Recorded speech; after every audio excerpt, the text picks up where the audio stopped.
அஸ்ஸலாமு அலைக்கும் வரஹமத்துல்லாஹி வபரகாத்துஹு. நாம் மனிதர்களால் ஏமாற்றப்பட்டு அவர்களால் உடைக்கப்படும் போது வல்ல ரஹ்மான் அவனுடைய கருணையை அறியும்படி நமக்கு செய்கிறான். இவ்வுலகில் யாருமே உன்னை ஆதரிக்காத போது நான் உன்னுடன் இருக்கிறேன், உன்னை நான் ஆதரித்து அரவணைக்கிறேன் என்று கூறுகிறான்.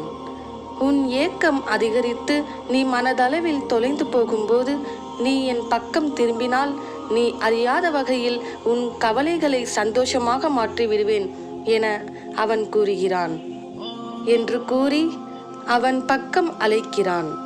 எனவே அல்லாஹ் யாரை அரவணைத்துக் கொள்ள விரும்புகிறானோ அவர்களை மட்டுமே சோதனைக்குள்ளாக்குவான் என நீங்கள் ஒரு நாள் உணர்வீர்கள். அப்போது உங்களை அறியாமல் ஆனந்த கண்ணீர் வடித்து அவனின் அன்பை புரிந்து கொள்வீர்கள் இன்ஷா அல்லாஹ். இது போன்ற இறை வசனங்களை மேலும் நீங்கள் தெரிந்து கொள்ள சப்ஸ்கிரைப் செய்யுங்கள்.